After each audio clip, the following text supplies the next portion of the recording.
Now, this is part A of the KhoodeelaarTV television channel dedicated to baby angel Geronimo and every aspect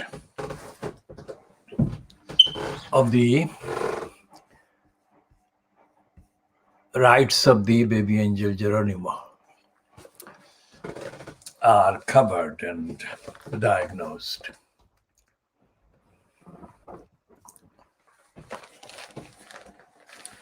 This is the part A of the Baby Angel Geronimo editions of the KhoodeelaarTV campaign, dated the 12th of October 2021. We didn't broadcast any edition yesterday, Monday, 11th of October 2021. And the main reason is, of course, technical. And despite the fact that we didn't broadcast any editions yesterday, we have been posting comments and observations and assertions and updates on the main KhoodeelaarTV campaign platforms on social media, including Twitter. Now, this is the edition that is being broadcast about 12 hours later than we would have broadcast, but 12 hours meaning that we would have broadcasted in the morning.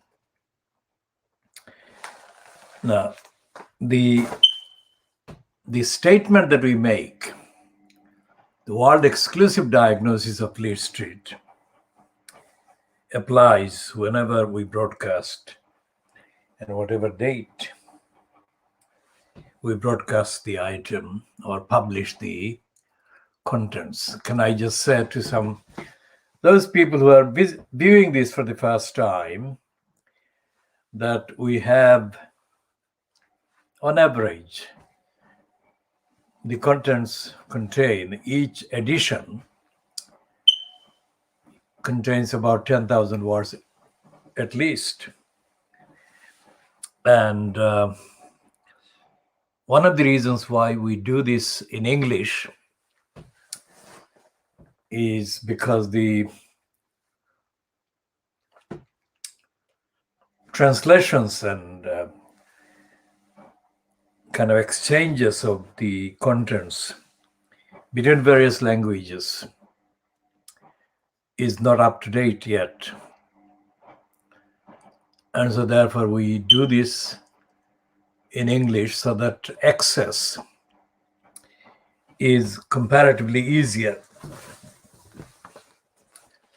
And the other thing that we have to say to those who are viewing this for the first time is that we do say this for the record on the facts, that there is no outlet, despite the fact that we don't broadcast every single day. Essentially, we do broadcast 7 days a week, but sometimes we don't broadcast on a day or so.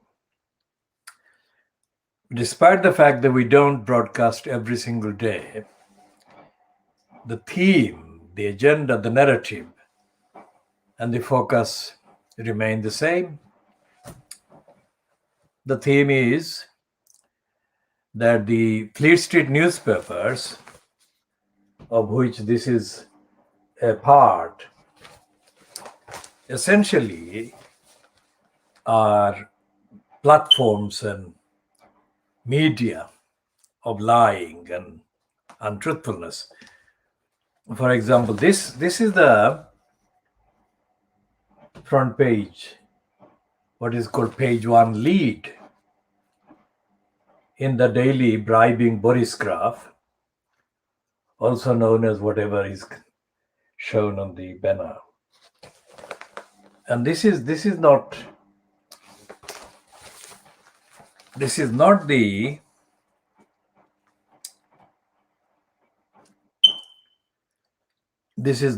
item that should be there. Not as the page one lead. Why? Because although the actual numbers of the people who have been killed by Boris Johnson's policy, this is not the headline that should be there. And I shall illustrate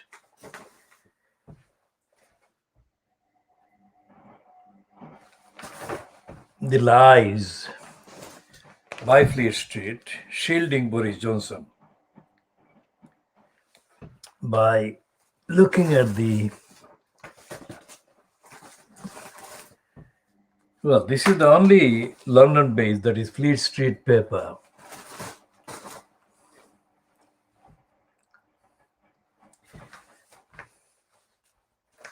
that has the 3 words that actually sum up the aspect of Boris Johnson's policy. That's the deadliest of delays. But even that is not really true, because and the next to the Daily Mirror, which is not part of the propaganda operation for the scum party, is of course the Guardian. And the Guardian is failing as well, not focusing. None of these, well, neither of these, the Daily Mirror and the Guardian, which are the only two,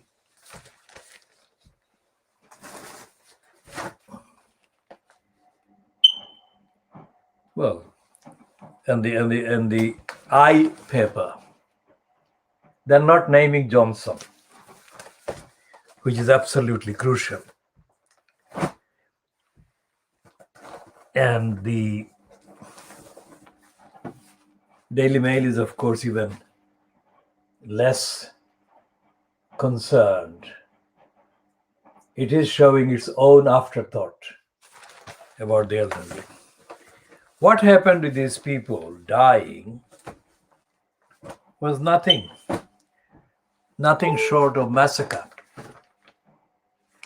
And the Financial Times, of course, is opportunistically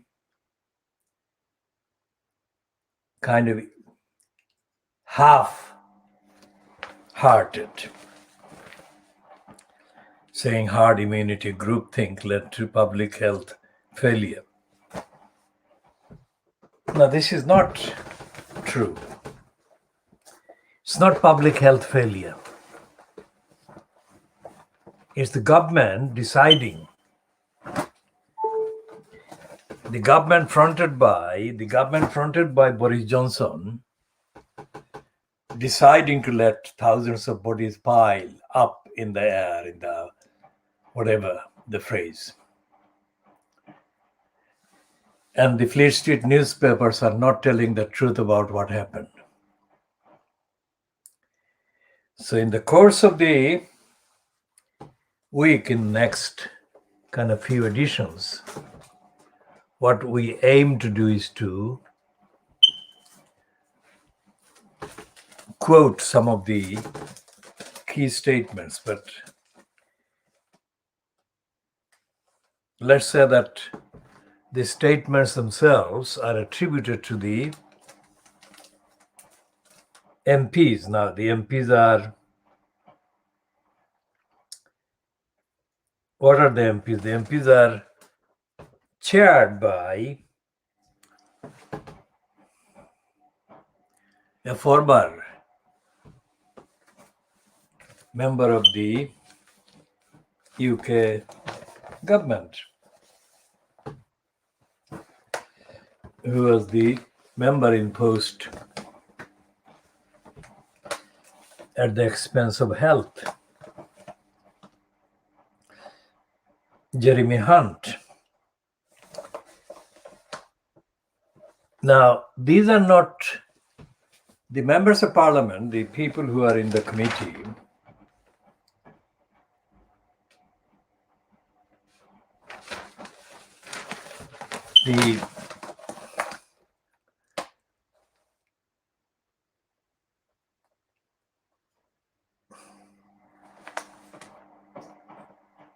The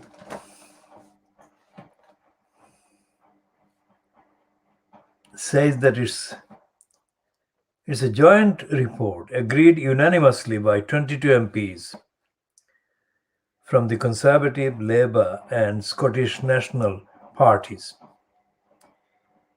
Is the first authoritative investigation of the response to the pandemic ahead of the full public inquiry promised by Boris Johnson.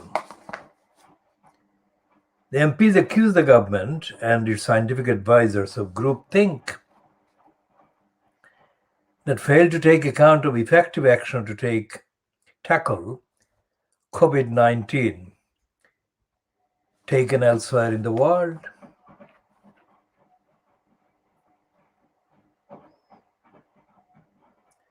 And it says that COVID-19 has been associated with more than 150,000 deaths in the UK, one of the world's highest tolls.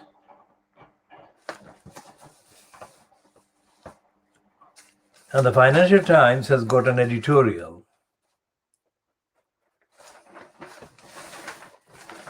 which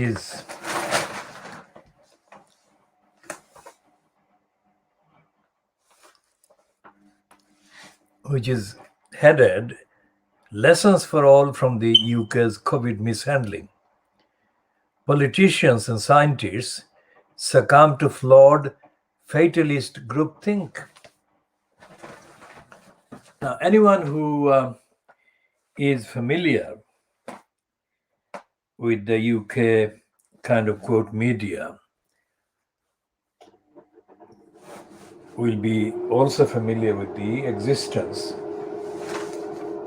of private eye, which we call private lie, despite the hype. Now, although the publication, which is edited by a crook called Ian Pissoff, claims that it is not part of the Fleet Street lying because it has got a column called Street of Shame.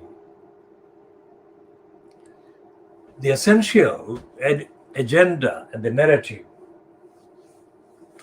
and the bias and the immorality that the private lie festers in and perpetrates are undistinguishable on all main issues from the contents of the narrative and the agenda of the main titles collectively known as Fleet Street. As I have said, the Financial Times is being in the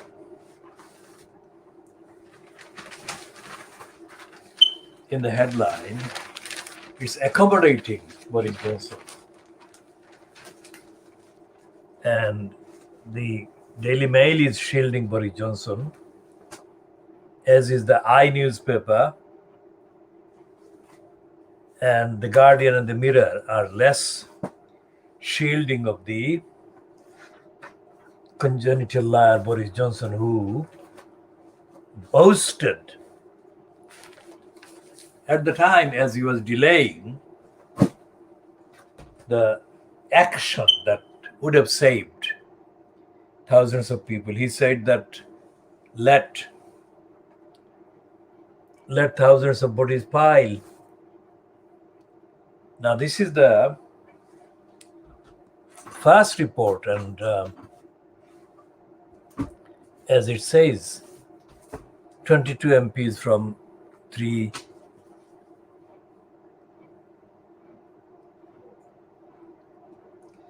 of the parties have agreed the report unanimously. There will be others.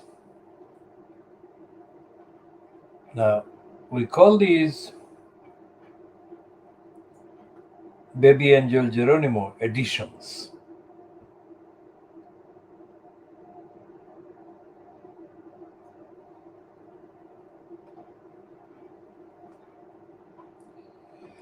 And the reason why we call these Baby Angel Geronimo editions is directly to do with the fact that for 4 years, the depraved UK government department, DEFRA, has been lying against Baby Angel Geronimo. And the fact that the government department has been lying is so significant and so significantly linked with the lies of the government about other issues, other duties the government is obliged to discharge to the public, is because if the government department is intentionally lying, intentionally engaged in lying about any aspect of the state of health or state of society, social care, then the public have no place else to go to seeking remedies and seeking service.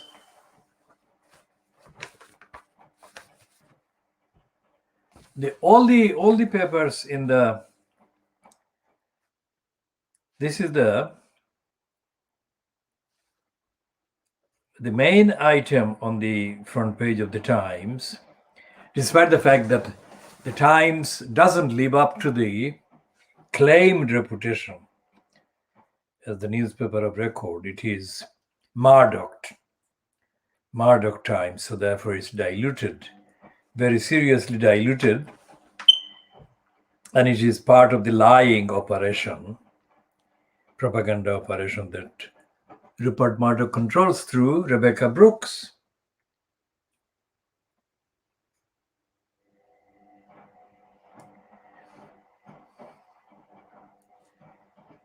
And on the top of the page 1 of the Times, is a small item. Britain must learn from big mistakes on COVID, says report. That is a lie, because these were not mistakes. These were intentional plot, or part of the intentional plot, intentional agenda to let thousands of people die. So collectively, it was a crime committed as a mass murder.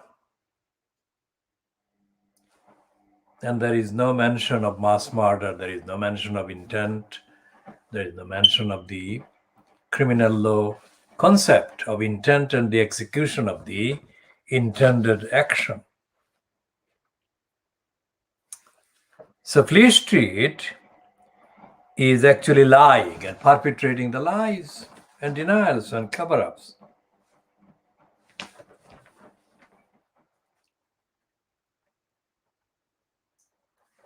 Now there is this piece about this criminal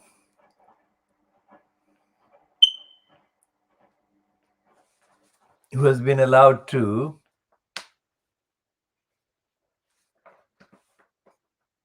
walk free from a court. And it describes her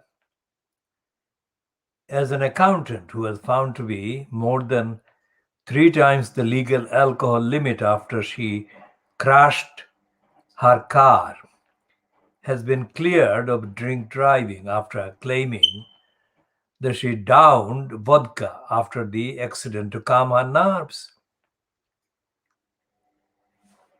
Now, we don't want to comment on the reason why she was allowed to.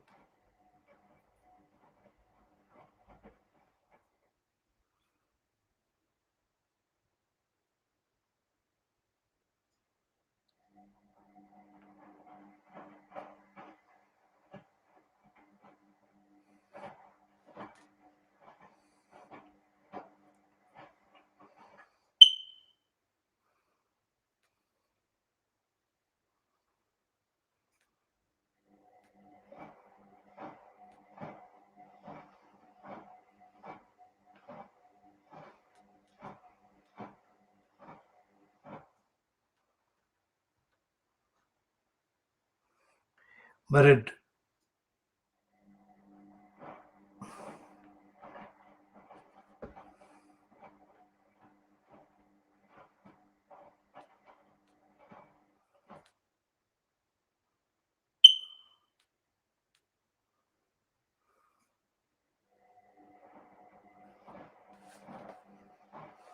so this woman has been allowed to walk away, and there is another person involved in the court proceedings called Azad, and we shall investigate before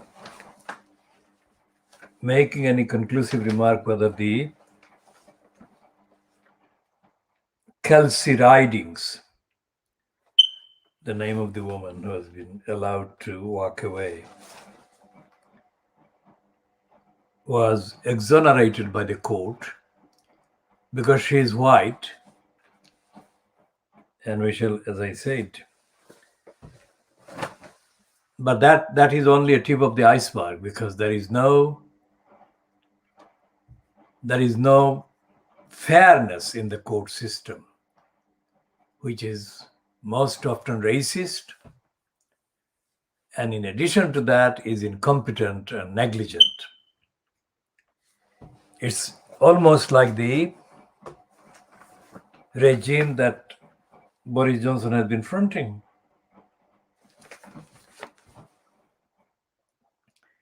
And there is no mention of the report at all on page 1 of the Telegraph. Now let's see. The Telegraph is, of course, the daily bribing Boris Johnson graph.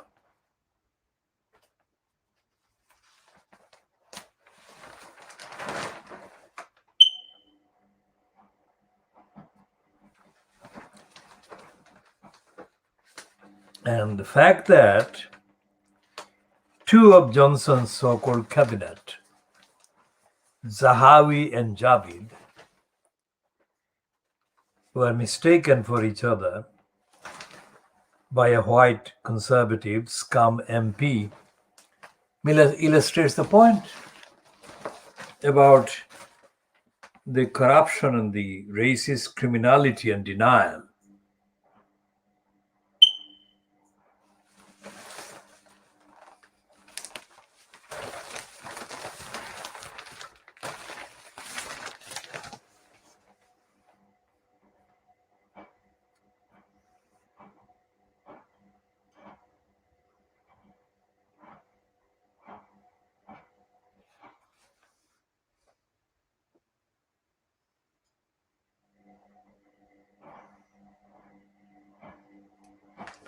And here is a piece on the Sarah Everard kind of impact.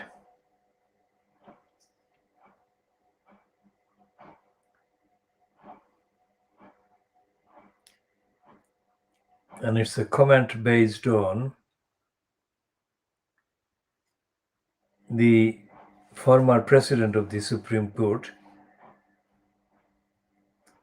who has said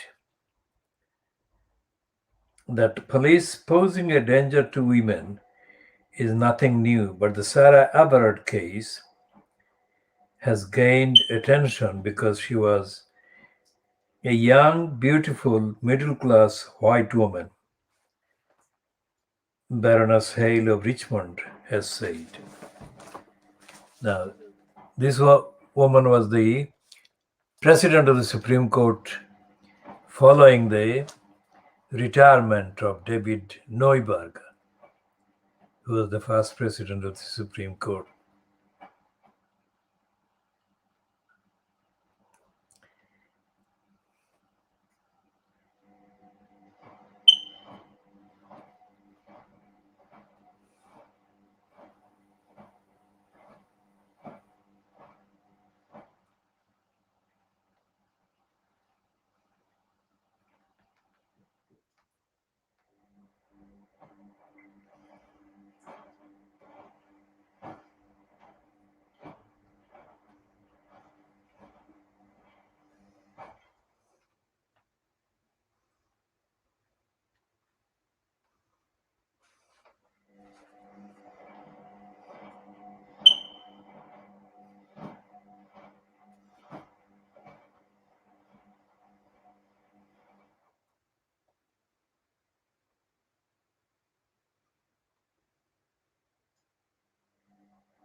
So, what this first woman president of the Supreme Court is saying is that violence against women is not given the attention that it deserves.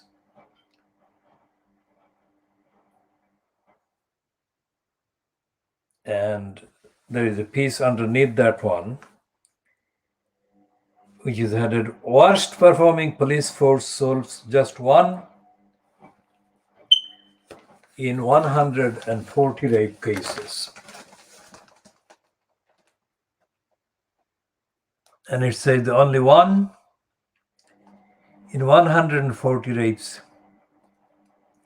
are being solved in the worst performing police force. Figures a rape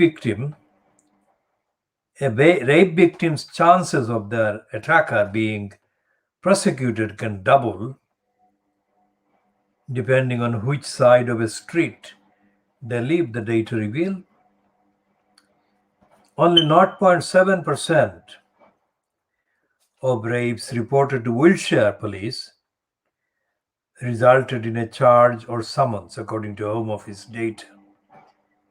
For the 3 years from 2018 to 2021, the best performing force, Durham, had more than 10 times the success rate, with 7.1% of rapes resulting in a charge.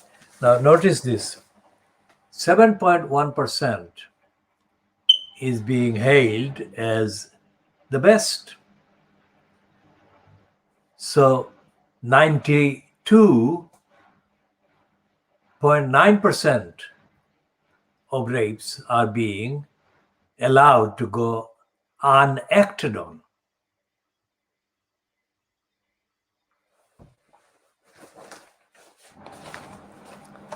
So that's the other piece on the same page, page 9 of the Daily Bribing Boris graph, is that a victim who is a disc jockey, a woman, says that she was flashed by cousins, the same one who kidnapped, raped, and murdered Sarah Everard.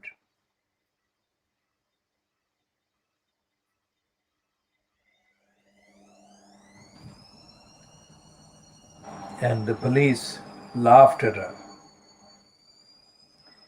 She is a woman described as age 50, a Magic FM disc jockey known by her stage name, Emma B,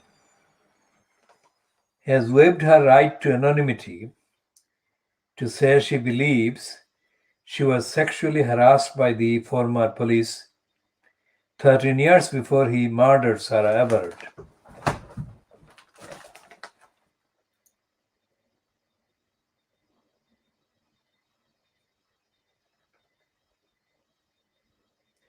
She said that she is speaking out because when she reported the incident to the police, they laughed when I was describing the graphic bits and what he was doing. They thought that bit was particularly funny. He flashed at her and they thought that it was funny. The reason why I'm saying something is because now a girl is dead. I have a daughter who's at university. As a mother, I'm thinking if somebody didn't say something and that resulted in my daughter's death, I wouldn't be able to live with that. Mrs. Wilson has complained to the force, which has confirmed that officers from its professional standard team are assessing the incident.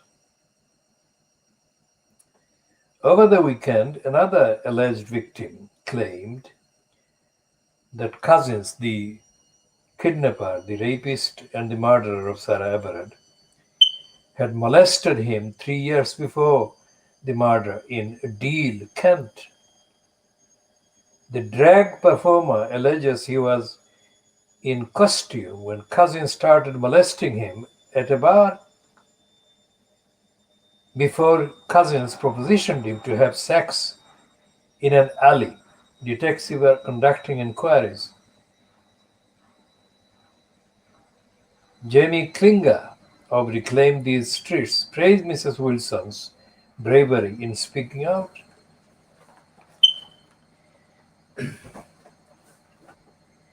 Now,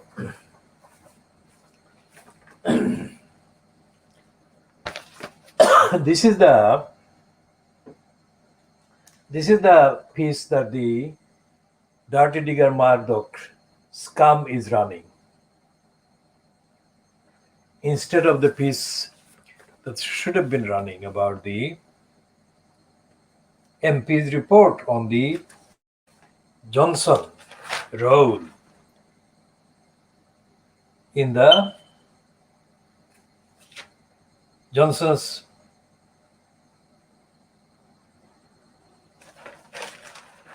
role in the deaths and massacres of the thousands of people.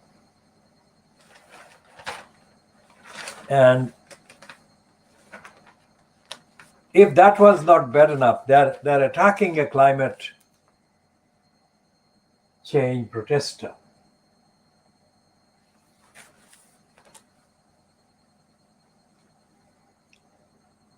And on page 2, they are praising Boris Johnson. Instead of saying that Boris Johnson allowed the thousands to be massacred, they're saying from bad job to good jab. This is the insanity of the lying Fleet Street. So when we say that this is part of the Baby Angel Geronimo editions, we include the fact that the Fleet Street has, without any exception, repeated the lies that depraved DEFRA has been perpetrating against Baby Angel Geronimo for 4 years. Every single one. Every single one of the lies against Baby Angel Geronimo has been repeated by the depraved Fleet Street. And they haven't quizzed the depraved DEFRA or the depraved George Injustice, nor have they put questions to the congenital liar, Boris Johnson, who has been colluding and colluding with the depraved DEFRA and condoning the depraved DEFRA's intentional criminal lies against baby Angel Geronimo. So it's not like Boris Johnson has been caught being cruel and murderous or murderously negligent about the victims of the intentional lack of action to protect people from the COVID virus at the beginning. It's part of what Boris Johnson is like. He is a congenital liar. And it's not congenital liar.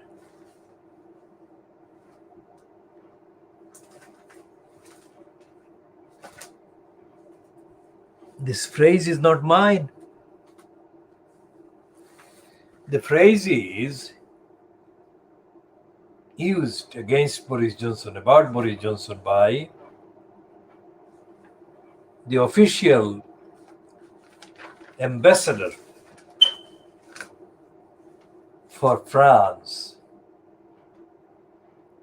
in the UK, who has now retired.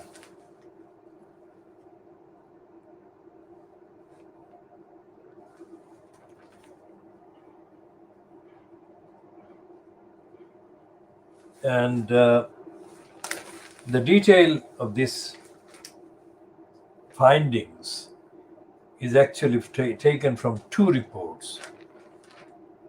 One is a report by a committee chaired by Jeremy Hunt, and the other is a report by a committee chaired by Greg Clark, both of them conservatives.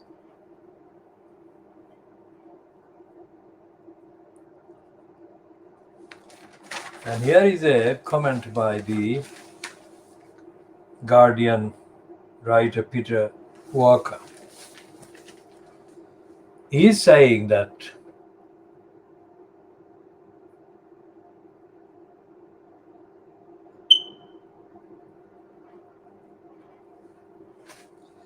the MP's answers on what may be biggest crisis since the war, by the war they mean the 1939-1945 war, European war, are damning, but maybe just a start.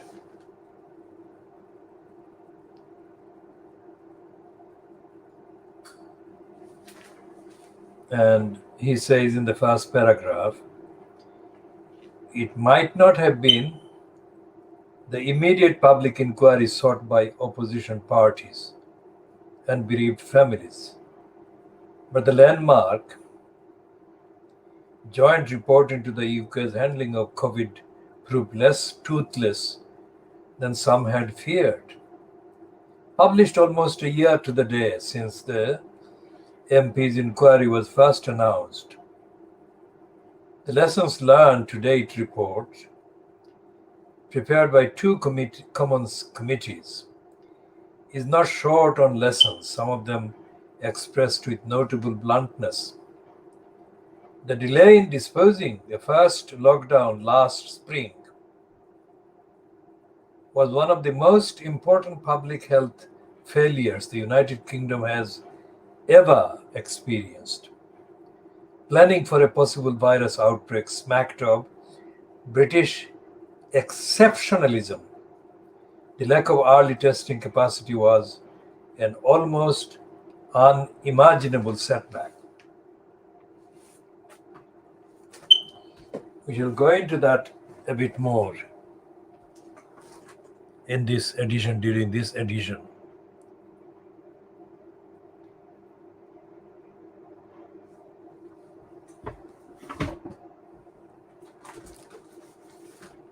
So what Peter Walker is saying,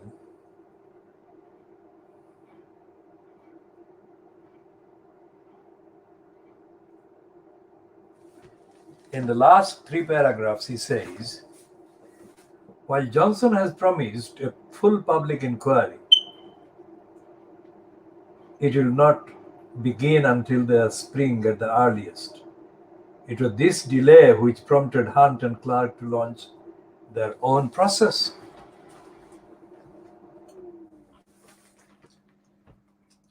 It was, however, always a process with a limited scope and beset with political compromises. So while many failings are outlined, they are generally institutional. There is nothing in the report likely to hasten the end of a ministerial career, or even to prompt an urgent question in Parliament. This isn't enough, one MP involved in the process said. We owe it to the families of those who died to get to the bottom of who got it wrong. And that needs a public inquiry. Now, let me just say about public inquiries. Unless a public scandal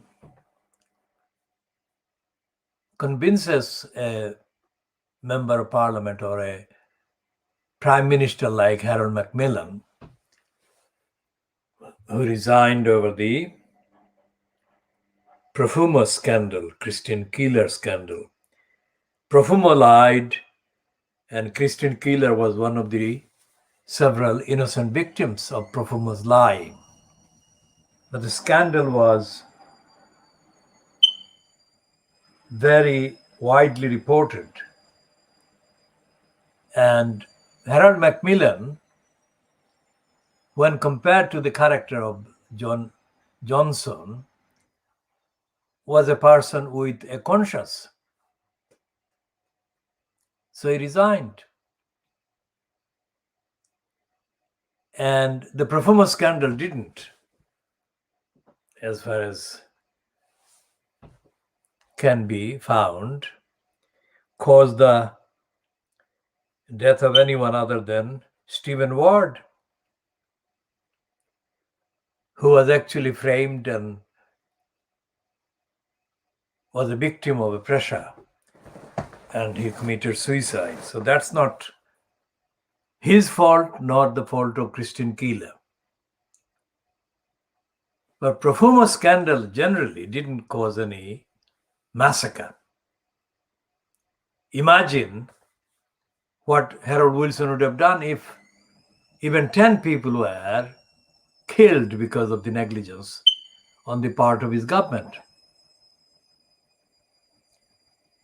So it is a measure. The thousands of people who have been massacred since the 1960s because of the avoidable delay in taking appropriate action by the government, another conservative government like Harold Macmillan. So there is no standard. There is no accountability. There is no standard. There is no holding to account. In fact, in the context of this report and the findings on the various institutional, as Peter Walker kind of concedes, he shouldn't concede, but he does concede. That shows the Guardian's own editorial policy.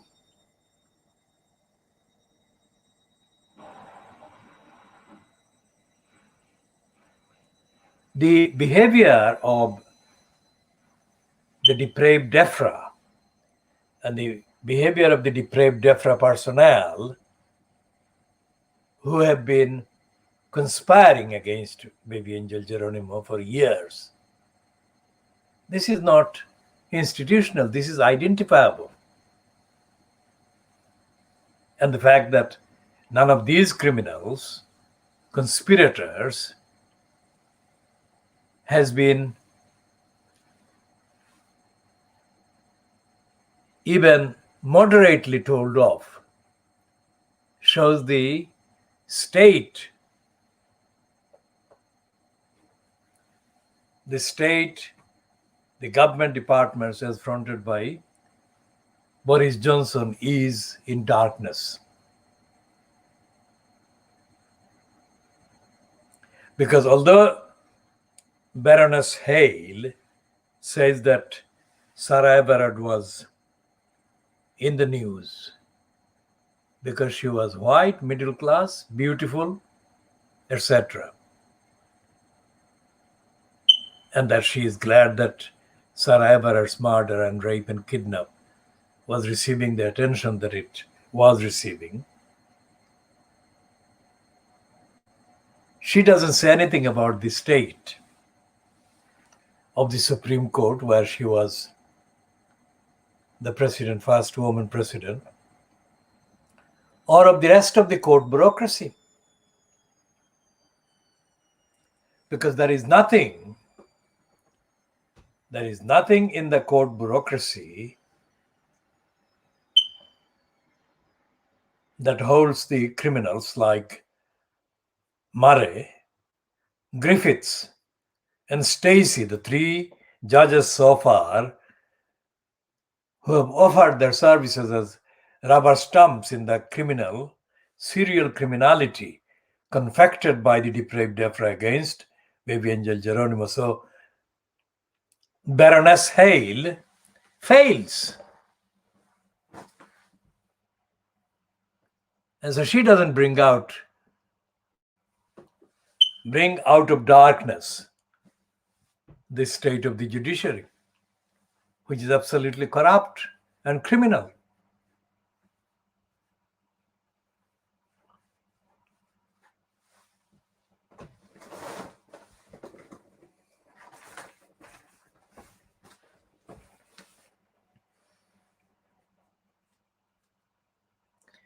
Now, the Daily Mirror says in the subheading that Johnson could have saved thousands by locking down just days earlier.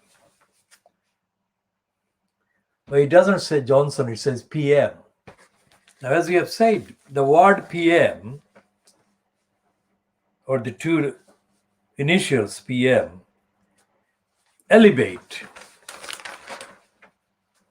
Johnson to a level that he doesn't deserve.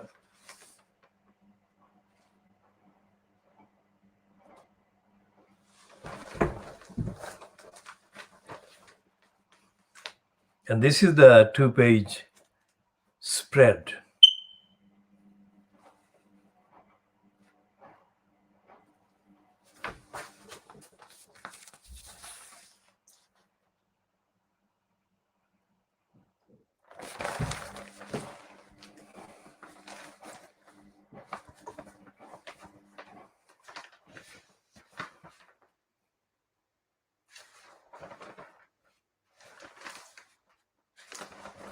It was not a fatal mistake.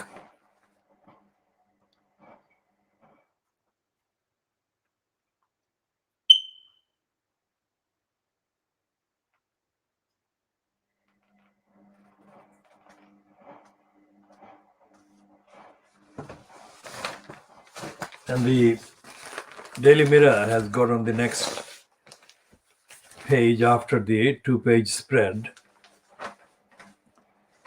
It was not a fatal mistake because it was an intentional decision to let thousands die. It is not subject to the MPs saying that Johnson did say it or not. It has been said and Johnson has not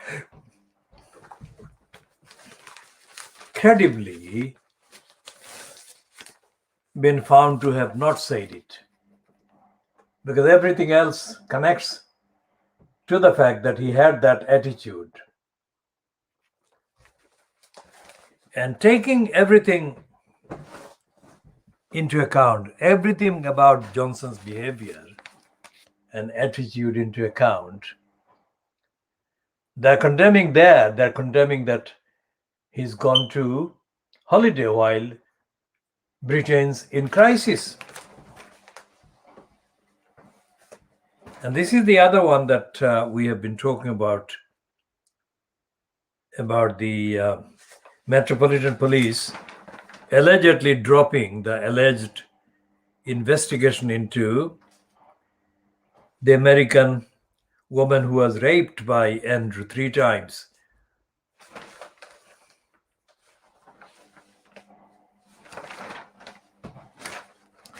Because the London Metropolitan Police, which has been under reporting focus around the kidnapping, raping, and the murdering of Sarah Everett by a policeman in post. Now, it was never, the police force never actively took the allegations against Andrew seriously at all. So if there was no interest, that is, there was no active interest by the London Metropolitan Police in investigating Virginia Roberts' allegation that she had been raped by Andrew, then the fact that the papers are saying that the Metropolitan Police dropped the allegations inquiry into Andrew's behavior is absolutely a double lie. They were never investigating, so they could not be dropping.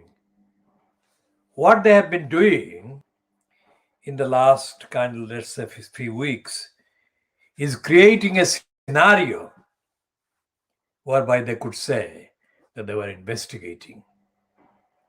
But the report about the alleged dropping of the investigation has been already condemned and proven as untrue.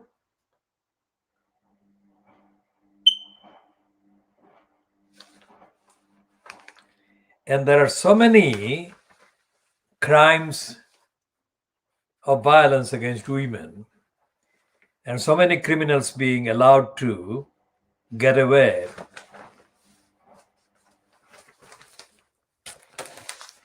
that no amount of coverage will come anywhere near telling the truth. Now, this is the criminal who was allowed last year. I mean, he stalked an 88-year-old woman. Sorry, he raped an 88-year-old woman, and he was freed last year.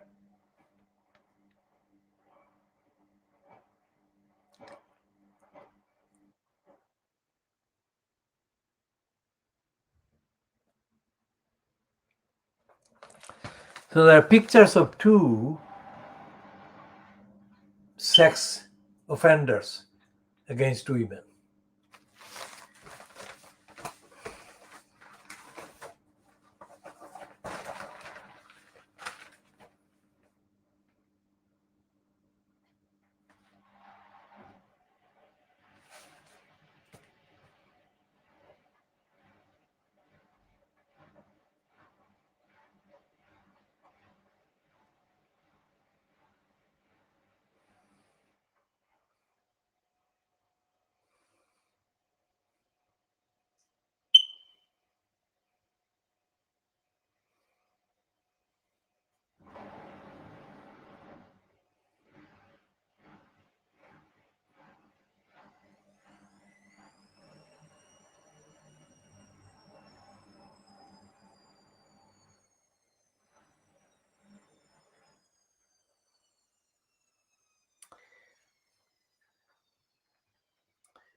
And a woman called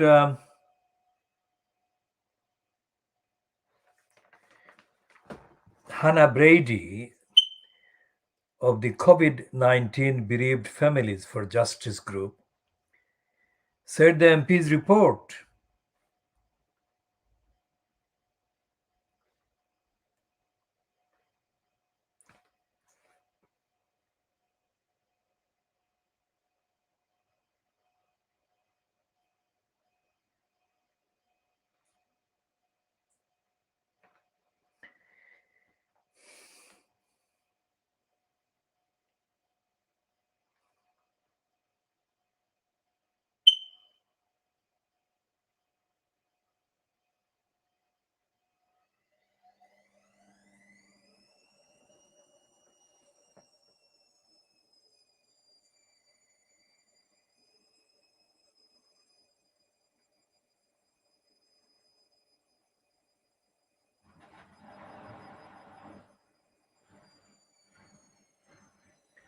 So this is the piece about the on page 5 of the Guardian. We shall be, as I said, continuing to look at all the public statements. Further criticism is leveled at poor protection in care homes for Black, Asian, and ethnic minority groups and for those with learning disabilities. As we assert on the evidence, there is no environment of audit for the government or for government department or the ministers, and there is no auditing of elected individuals like members of parliament or local councillors, or as in the case of the now 5 London boroughs, plagued by 5 elected crooks as elected mayors. Croydon is undergoing the degeneration process, but it is now going to be as degenerate as the 4 boroughs, Lewisham, Tower Hamlets, Hackney, and Newham, that are lumbered with the crooked elected mayor post.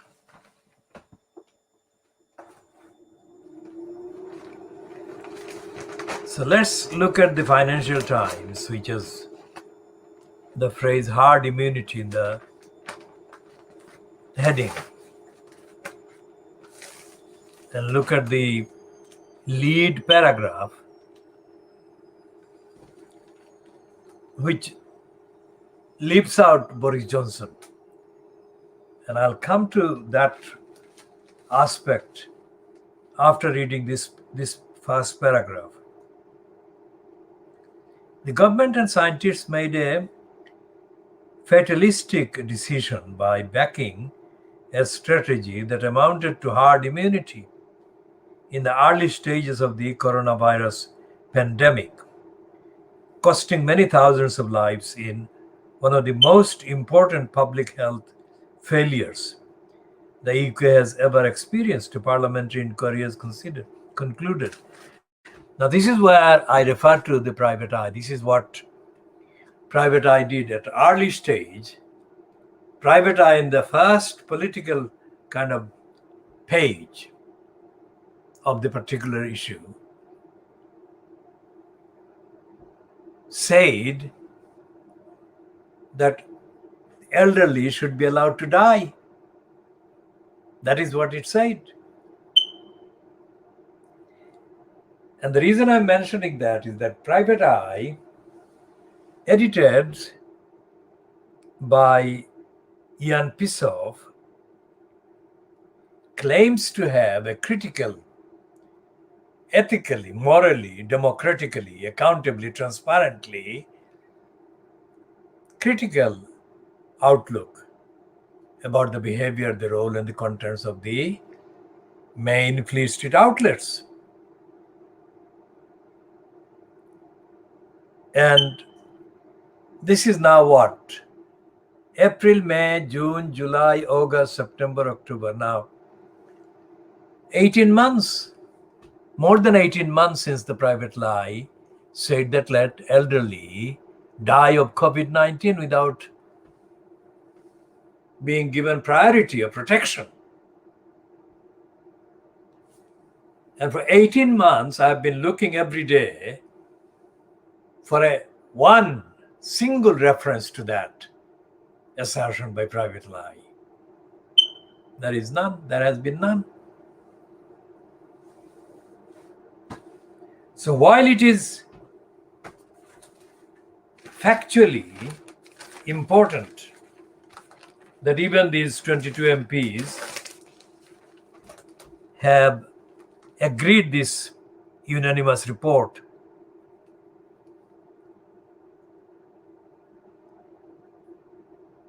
that is not enough by any means whatsoever.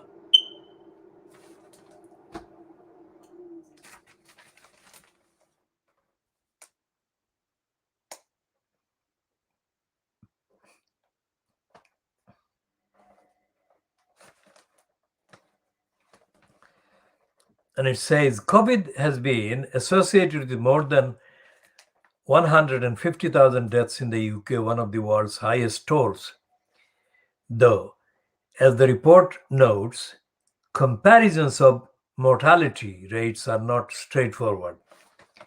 So the report is not as comprehensively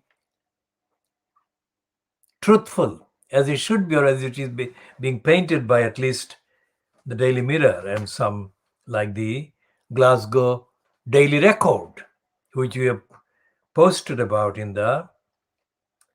during the day on our Twitter account and the Facebook account, I think. And the Financial Times says the country was slower to lock down in March 2020 than several other European nations, and made an inexcusable oversight by failing to launch a successful test and trace operation as many East Asian countries did. Another oversight was failing to impose strict border control early, which would have reduced the spread of COVID by travelers. Greg Clark, chair of the Science and Technology Committee, said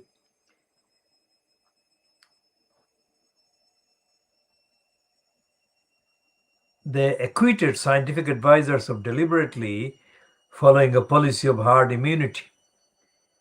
But there was a degree of fatalism that made it an inevitable outcome, given the limited testing capacity at the time and a widespread view that the public would not accept a lockdown for a significant period.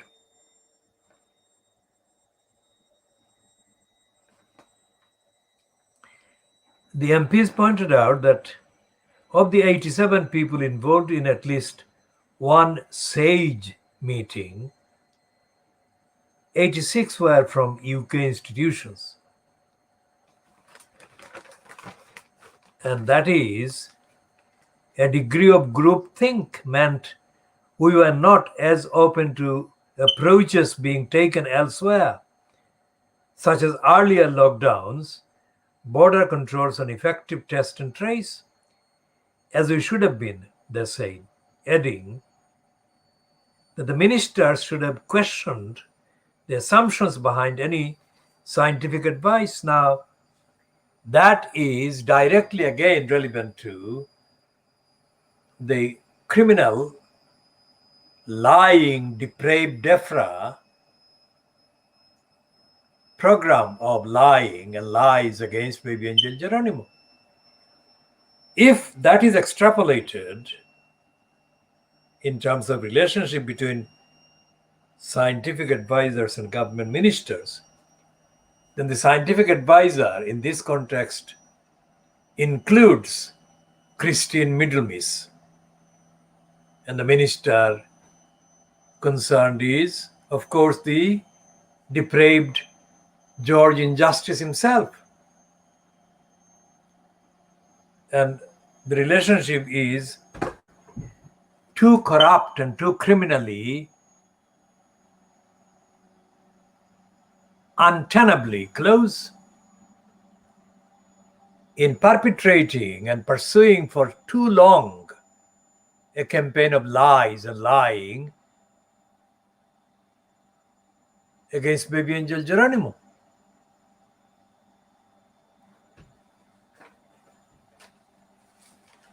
So as this kind of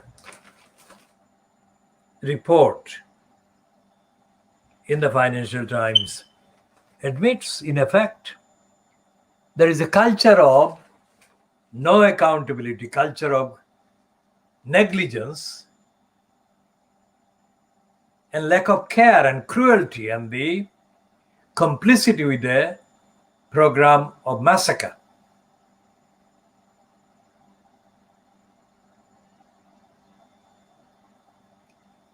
So the agenda against baby angel Geronimo for the last 4 years is an agenda that would have been unsustainable, unsupportable, untenable, unacceptable, and would have been stopped and should have been stopped if there were across the government a culture of accountability, a culture of respecting life, a culture of respecting the truth, none of which, that is the absence of the culture of respecting life, upholding the life,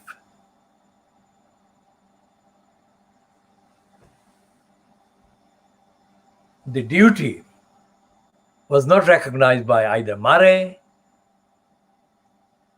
or Griffiths or by Stacey, the three so-called High Court judges that behaved as colluders with the conspiracy against the baby angel Geronimo.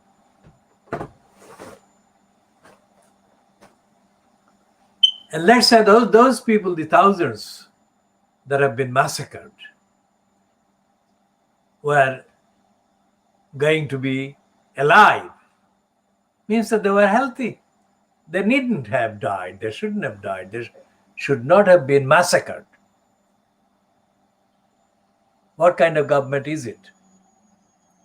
So none of the coverage, even the moderately critical coverage in the Financial Times or in the Guardian piece by Peter Walker, let's say, is going into the lack of ethics, the lack of morality in the government.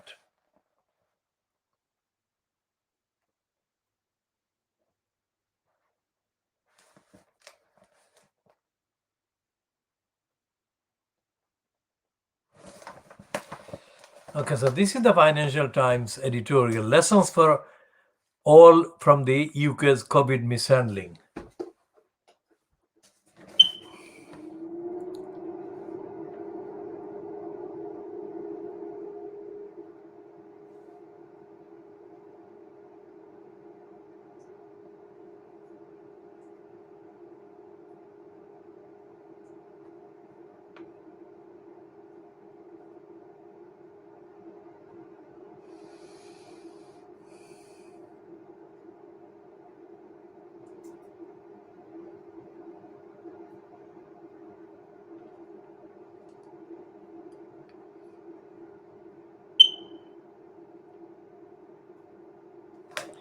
And the Financial Times is stupid because it is still falsely relying on the still fantasy inquiry that Johnson has promised. That inquiry hasn't started even. So the Financial Times is lying in saying that there is a lesson for all from the UK's COVID mishandling. What lesson? The Financial Times is shielding the congenital liar Johnson. Not only is it shielding, but it is treating the congenital liar as an authoritative source of investigating, seeking for the truth. That inquiry has not even begun. So it's the mark of this woman, Rola Khalaf, complicit with the criminal career of Boris Johnson.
So when we say that Boris Johnson,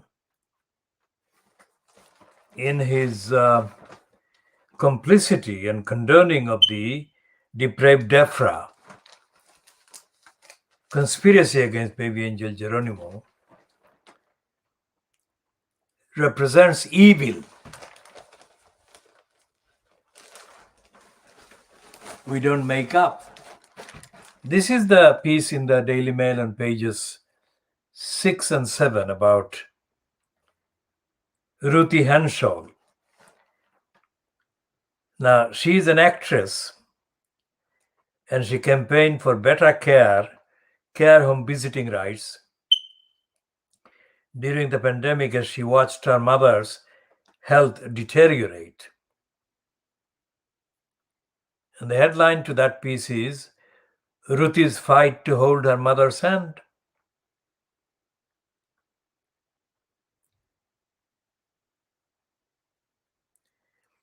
Miss Henshaw, 54, said her mother Gloria, who lived in a home in Suffolk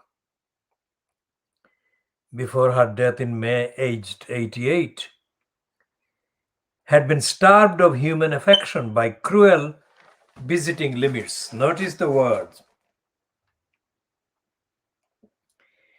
She told how her family were angry and devastated by restrictions placed on visits.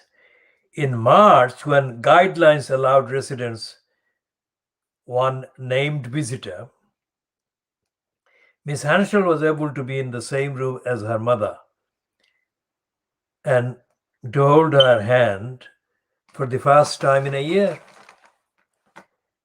Quoting Ruthie Henshaw, "It will remain one of the most beautiful days of my life," she said, "because I had fought so hard for that moment. And it meant so much. It was incredibly moving." Miss Henshaw added some home providers abused residents' human rights to meaningful contact with loved ones because the guidance to allow a named visitor was not law. But they let down by sage groupthink, says the Daily Mail.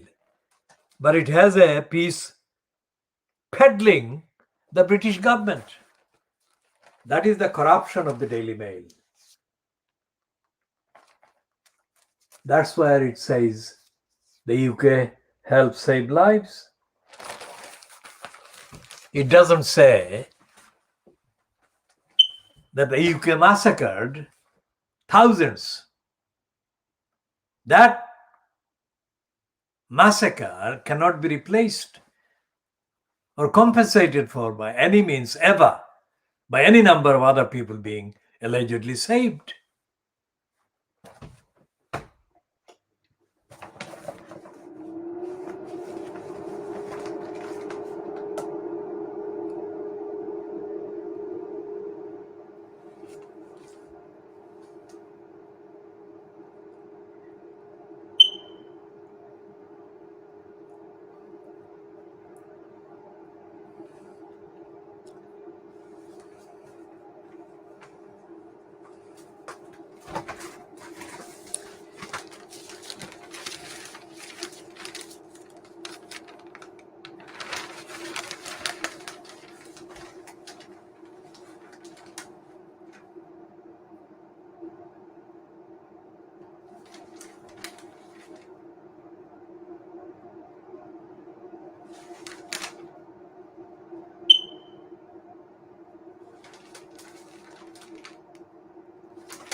And the Guardian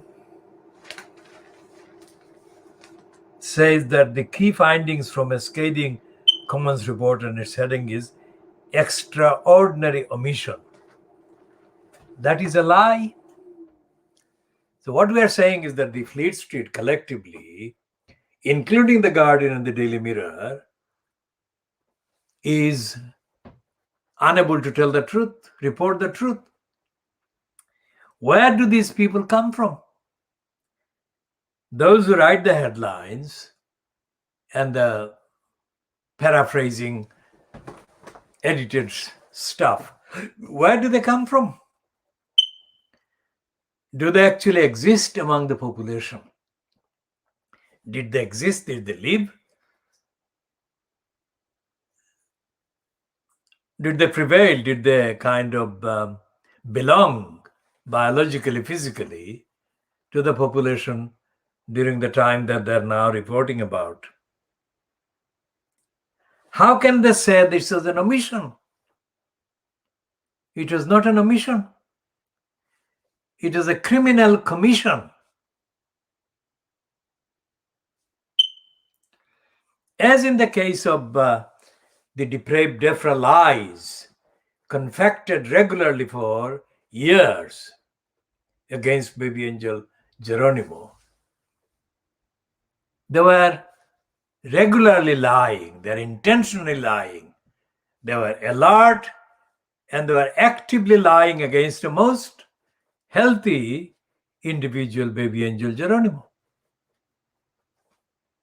the most innocent baby angel Geronimo. How could they do it? How could the depraved DEFRA do it? Nobody existed to stop them within the depraved DEFRA, within the government, within the cabal fronted by the congenital liar, Boris Johnson.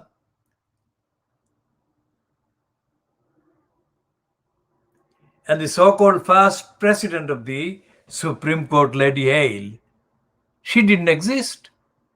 Or her counterpart or her kind of follower in post as president didn't exist. No court procedure exists to stop massacring government, lying government. And that is why the duties as owed to, no, let's put it differently.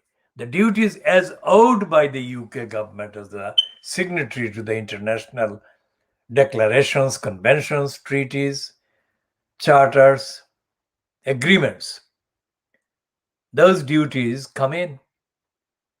And all of those duties are routinely violated and breached by the depraved DEFRA.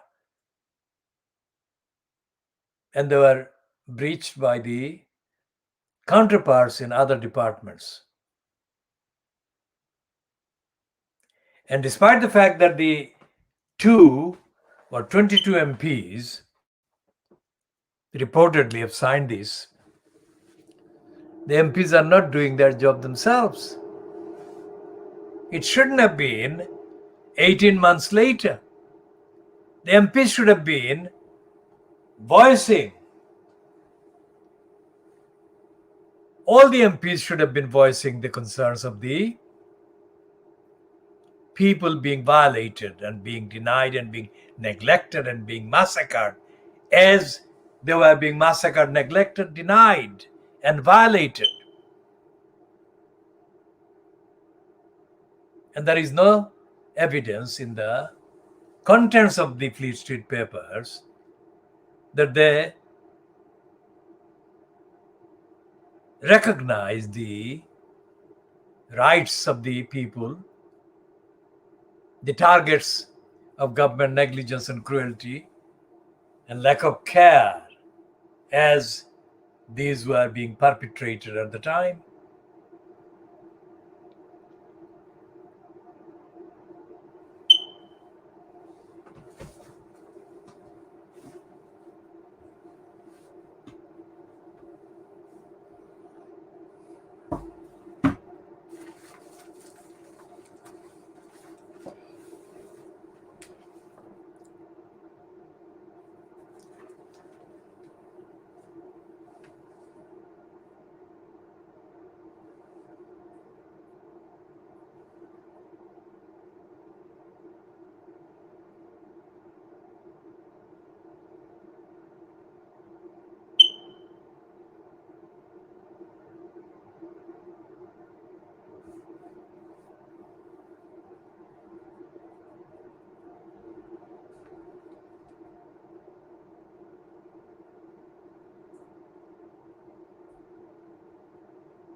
Now there is this page 3, which contains a letter from the so-called editor, Oliver Duff. He is a daft.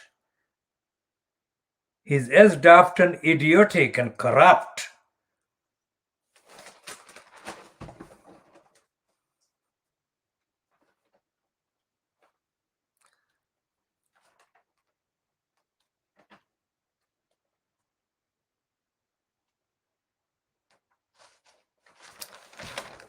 and this is repeating the lies that Andrew has been peddling.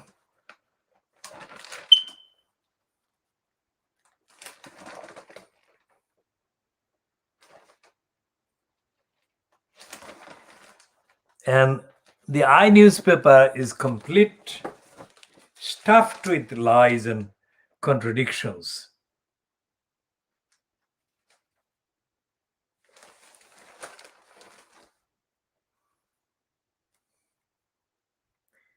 Anyone who lives in Africa or Asia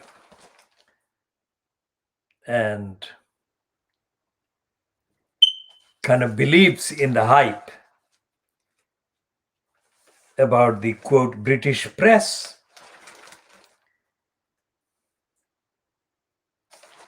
must be told, as I am telling them, that the hype is a lie, a pack of lies.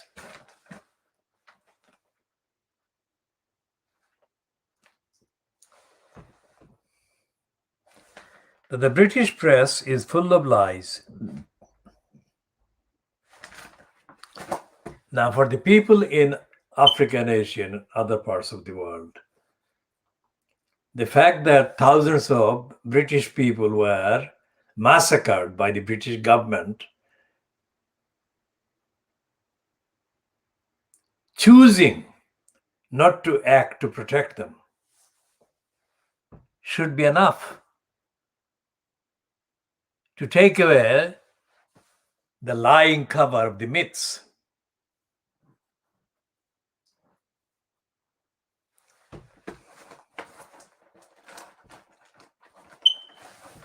The myths that are kind of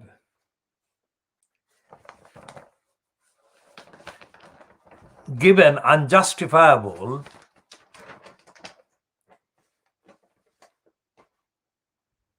legitimacy by the likes of the first woman president of the Supreme Court, who is saying that the fact that Sarah Aberrant was beautiful, from middle class and white, was getting the attention. There are many victims of the government's massacre, COVID massacre, who were middle class as well and white.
And you have to read very carefully every single piece in the Financial Crimes to know how it is subtly lying.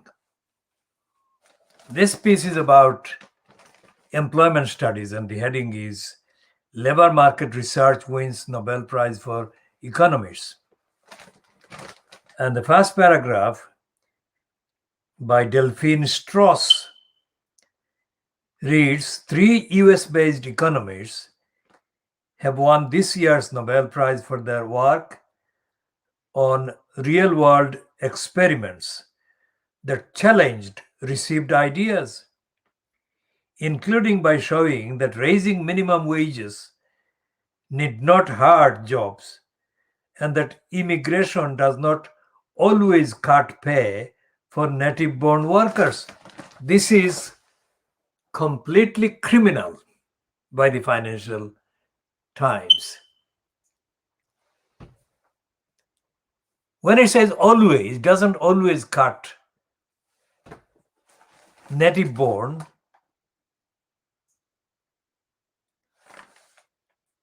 workers' wages or pay.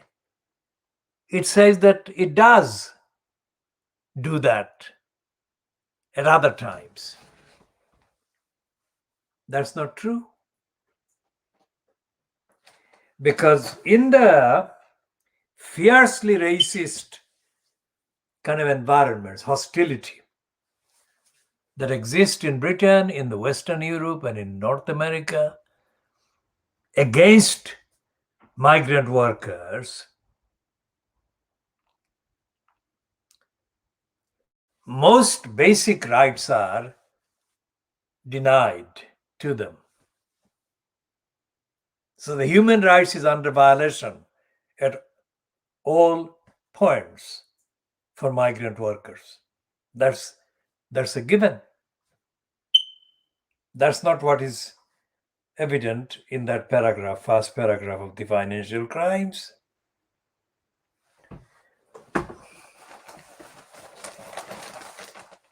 And the same thing is, raising minimum wages need not hurt jobs. That's stupid. Wages could not be raised high enough or highly enough.